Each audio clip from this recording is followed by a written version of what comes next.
My fell off. I'm bored.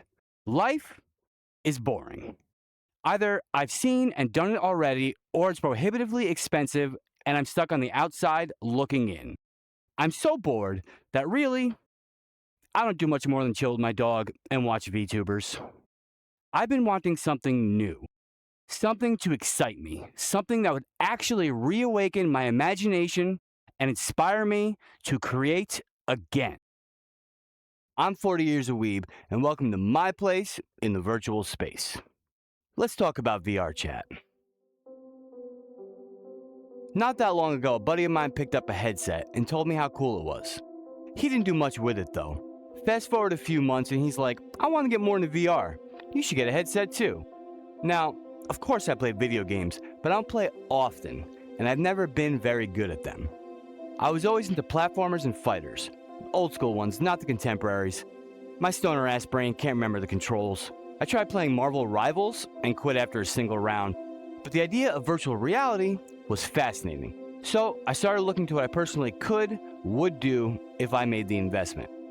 At this point, I hadn't yet heard of VRChat, but I quickly came across the videos on YouTube, and in some strange stroke of luck, the first I clicked on was one of Derafog's and not some troll channel. His videos were well thought out and honest, at times brutally so, and they gripped me in a way that I haven't felt since, well, probably since the first time I discovered anime. And I sensed something special that I wanted to experience for myself. They clearly came from a place of love, but didn't try to hide the darker aspects, and it's obvious that Derafog wants to make the game a better place. After watching through almost his whole channel, my interest in VRChat was high, so I started watching random ones, and honestly, what I found was terrible. Now, I won't say too much on this topic because Derafog himself made a whole video about it. The VRChat YouTube dilemma, link is in the description. I don't want to watch someone get bullied for 10 minutes until they start crying and log out. I don't want to hear a bunch of 14-year-olds screaming the N-word over and over again. I want to see all the cool shit we can do. Motherfucker, we can go see GLaDOS. GLaDOS! How fucking cool is that? Then I found Parzival's channel, but most importantly his video, How VRChat Films Are Made, the Creator Podcast #2. Link is in the description. Man, until then it never even occurred to my dumbass that VR short films are a thing. Yeah, I know, but in all my searching, not a single one was ever suggested. What's up, YouTube? It should be clear by my viewing history that I prefer to watch stuff like this than all that other mean-spirited nonsense. Sorry, I'm crashing out. Anyway, this is just my long-winded way of saying that the films these creators are producing truly blew my mind. Particularly the work of Studio Penrose. They recently put out a film entitled Our Precious Autumn, and it's amazing. The link is in the description. Definitely check it out. There is absolutely a thriving creative community in VRChat. YouTube just didn't want to show them to me. So here's 6 of my faves that I couldn't get to in the video.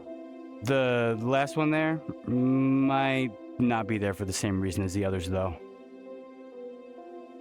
Go check them out and subscribe. Speaking of which,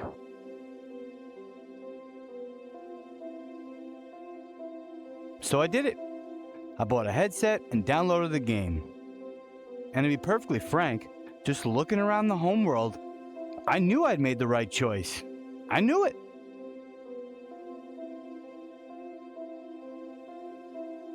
I did visit a few random worlds, but not gonna lie, the negative videos really did color my perception, and I wasn't going into public instances. In fact, I'm still not. So far, I've got nearly 65 hours in this game, and it's no exaggeration to say that I've spent a total of less than 10 minutes in Publix. My first hour I played with that buddy I mentioned earlier suggested we visit Femboy Hooters. Yeah, there was a couple of people congregated around the mirror, you know, as you'd expect, and we began to look around. After maybe 3-4 minutes, a dude came up and started talking to us. I said maybe a single sentence to him when suddenly my body temperature went through the roof, and I was sick to my stomach. I had to bounce out of there like a gummy bear. Look it up, I'm old. I didn't want to end my first foray into VR so soon, but I was not used to having a warm computer on my face, and it took a bit to get over it. My bud stuck around for another half hour, but I left my first public instance. He said it wasn't bad, but some kid showed up and kept asking him to be his friend. By the time I was back, he was gone, but I figured I'd try again. I looked around the home world and said to myself, sure, I'd like to ride a jet ski in VR. Let's do that. And wouldn't you know it, as soon as I spawned, someone spawned right beside me who just says the N-word. Long, loud, and slow. I don't think it was directed at me. I don't think they said it at me. I think they just said it to say it.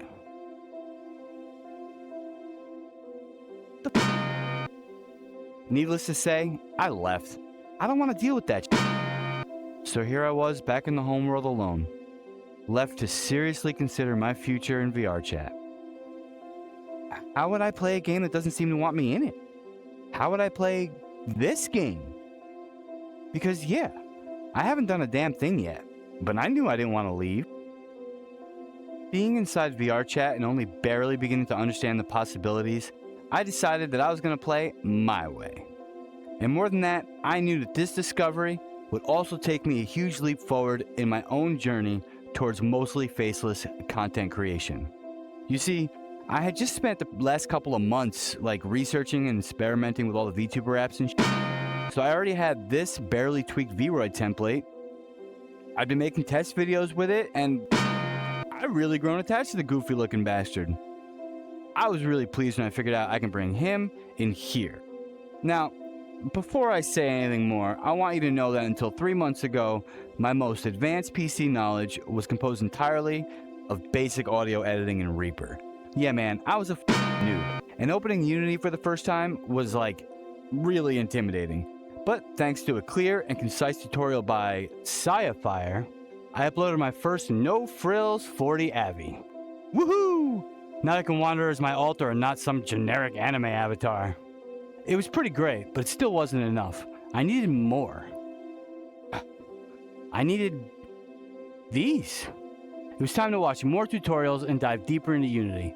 I found a bunch of assets that I thought would be fun, and I did my best. And you know what? I was mostly successful. Sure, there were a few I couldn't make work, but overall, I'm pretty satisfied with what I was able to accomplish with my basic ass VRoid. All free, links to everything I used in the description. Seeing all the cool assets that exist and making 40 here nice and quirky has been my absolute favorite part of the game. You can't do this IRL.